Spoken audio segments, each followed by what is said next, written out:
Good morning, students. Today we will continue chapter 11, Force and Pressure. Our today's topic is Forces are due to an interactions. Let's begin.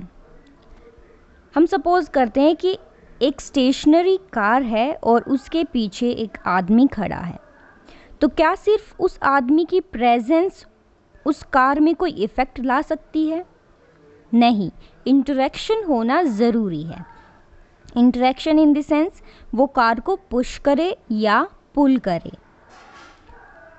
Now suppose कि वो car को push कर रहा है. If this man is pushing this car in forward direction, अगर इस direction में ये कार को पुश कर रहा है, then car will move in the forward direction.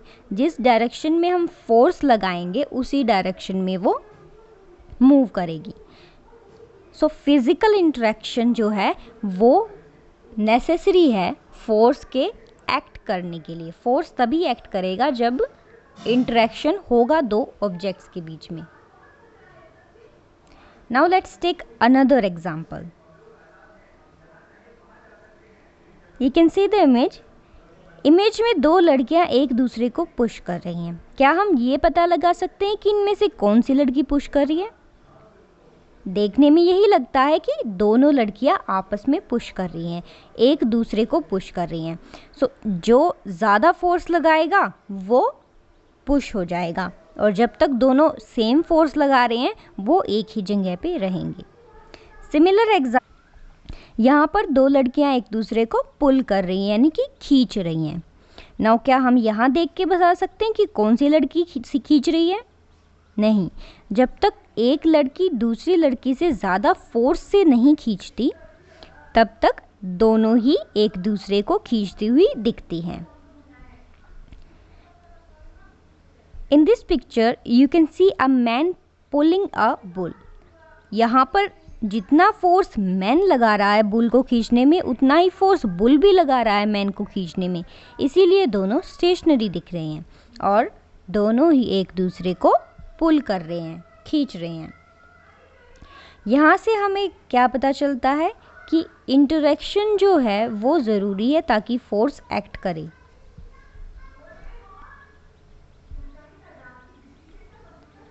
For example, when we can infer that at least two objects must interact for a force to come into play. At least दो ऐसे object होने चाहिए जो आपस में interact कर रहे हैं, तभी फोर्स जो है वो एक्ट करेगा. यानी कि अगर आप हवा में पुश करते रहोगे तो आपके सामने वाला व्यक्ति पुश नहीं होता है, लेकिन जब आप उसको टच करके पुश करते हो, उससे इंटरेक्ट करके उसको पुश करते हो, तभी वो पुश होगा. सो इंटरेक्शन होना बहुत ज़रूरी है. Does an interaction of one object with another object result in a force between the two objects? जब एक ऑब्जेक्ट दूसरे ऑब्जेक्ट के साथ इंटरेक्ट करता है तभी उनके बीच में फोर्स एक्ट करता है. Next topic is exploring forces. Let's learn some more about the forces. Activity 11.2. यहाँ पर हमें एक हैवी बॉक्स या एक टेबल दी गई है. अगर सिर्फ एक स्टूडेंट इसको पुश करना चाहे बॉक्स को, तो वो शायद नहीं पुश कर पाए बिकॉज इट इज़ हैवी. लेकिन वहीं अगर दो स्टूडेंट इसे सेम डायरेक्शन में फोर्स लगा के पुश करेंगे तो ये बॉक्स मूव हो सकता है. नाउ हम देखेंगे कि दोनों ही स्टूडेंट एक ही डायरेक्शन में पुश लगाएं, ना कि अपोजिट डायरेक्शन में. अगर वो सेम डायरेक्शन में पुश कर रहे हैं तो क्या होता है कि जो फोर्स का मैग्नीट्यूड है, जिस स्ट्रेंथ के साथ, जिस अमाउंट में आप फोर्स लगा रहे हो, पुश कर रहे हो, वो बढ़ जाता है. जब सेम डायरेक्शन में फोर्स लगाया जाए तो ये फोर्स बढ़ गया, तो अब हम बॉक्स को पुश कर सकते हैं. वहीं अगर ये स्टूडेंट अपोजिट डायरेक्शन से फोर्स लगाएगा तो क्या बॉक्स मूव होगा? नहीं, क्योंकि जितना आप फोर्स लगा रहे हो उतना ही दूसरा स्टूडेंट भी फोर्स लगा रहा है. तो इस वजह से ये दोनों ही स्टूडेंट अपोजिट डायरेक्शन में फोर्स लगा रहे हैं तो बॉक्स मूव नहीं होगा। बॉक्स मूव कब होगा? जब इनमें से एक स्टूडेंट ज़्यादा फोर्स लगाए दूसरे से। कंसीडर कि जो राइट हैंड साइड वाला स्टूडेंट है वो ज़्यादा फोर्स लगा रहा है और जो लेफ्ट हैंड साइड वाला स्टूडेंट है वो कम फोर्स लगा रहा है, तो ऑब्जेक्ट कौन सी डायरेक्शन में जाएगा? जिस तरफ से ज़्यादा फोर्स लग रहा है। सो राइट हैंड वाला स्टूडेंट ज़्यादा फोर्स लगा रहा है तो लेफ्ट हैंड साइड वाले की तरफ जब वहाँ वो पुश कर रहा है तो उसी डायरेक्शन में ऑब्जेक्ट जाएगा, इस डायरेक्शन में ऑब्जेक्ट जाएगा। ओके, सो सेम डायरेक्शन में अगर वो पुश कर रहे हैं तो इजीली पुश हो जाएगा, लेकिन जब वो अपोजिट डायरेक्शन में पुश कर रहे हैं तो डिपेंड करेगा कि मैग्नीट्यूड कौन से साइड से फोर्स का ज़्यादा है। जिस तरफ से ज़्यादा दबाव है फोर्स का उसके अपोजिट डायरेक्शन में ऑब्जेक्ट मूव करेगा। ठीक है, अगर राइट हैंड साइड से हम ज़्यादा फोर्स लगा रहे हैं लेफ्ट हैंड साइड की तरफ तो लेफ्ट हैंड साइड की तरफ ही ऑब्जेक्ट मूव करता है। इन केस अगर दोनों सेम फोर्स लगाएंगे तो क्या होगा? ऑब्जेक्ट मूव ही नहीं करेगा। नाउ आपने एक गेम देखा होगा that is tug of war, जिसमें क्या होता है, यहाँ पर दो टीम्स एक रोप को खींचती हैं, दोनों ही फोर्स लगा के रोप को खींचती हैं ताकि रोप का जो नॉट बंधा हुआ है बीच में वो उनकी डायरेक्शन में आ जाए। जो ज़्यादा पुल करता है, ज़्यादा फोर्स लगाता है, उनकी तरफ नॉट आ जाती है और वो जीत जाते हैं।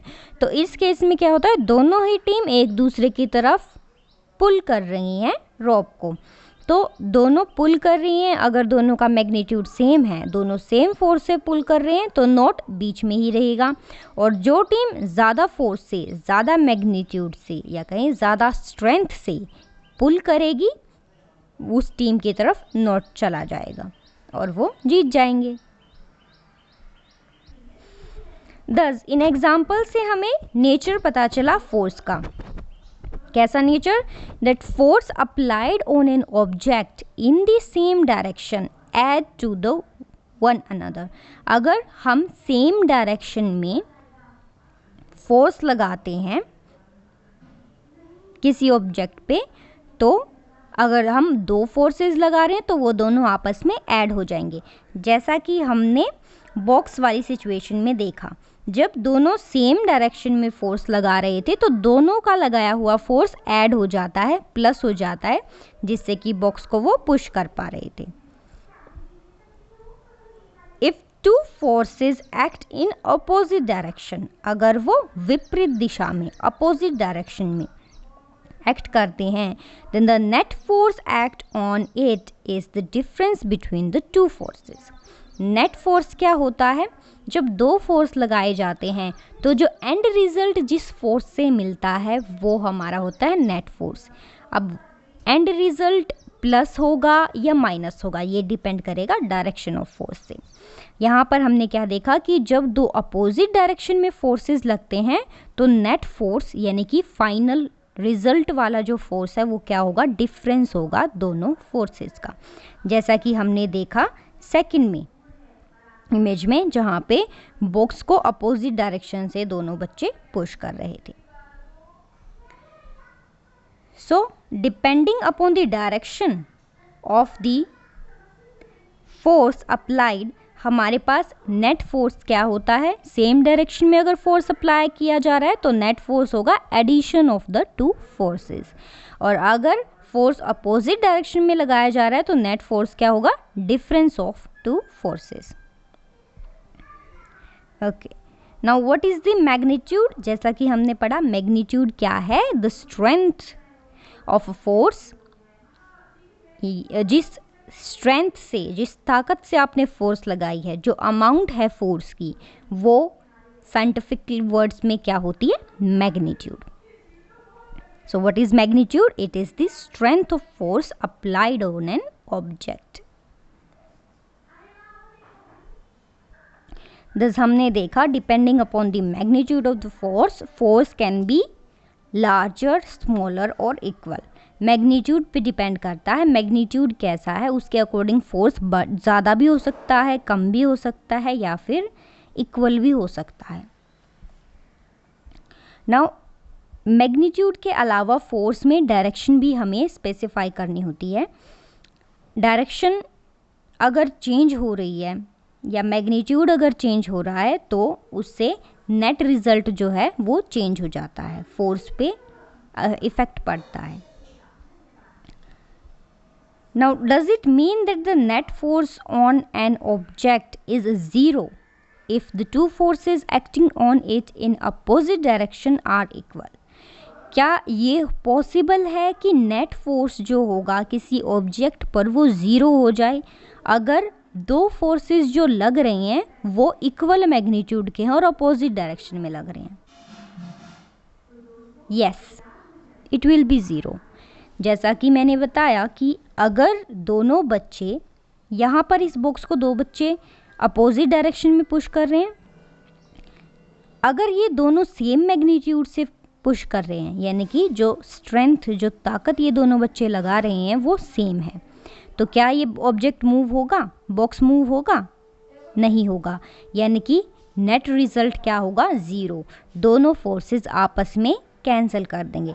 अगर लेफ्ट हैंड साइड वाला बच्चा फोर्स लगा रहा है मान लो मैग्नीट्यूड 10 का, और राइट हैंड साइड वाला बच्चा भी 10 के मैग्नीट्यूड से ही फोर्स लगा रहा है, तो नेट फोर्स क्या होता है? डिफरेंस दोनों का, तो 10 - 10 ज़ीरो। हैंस अगर दो ऑब्जेक्ट पर फोर्स लग रहा है बट दोनों फोर्स अपोजिट डायरेक्शन में है, इक्वल मैग्नीट्यूड में है, तो नेट रिजल्ट क्या होगा? Zero. This is all for today.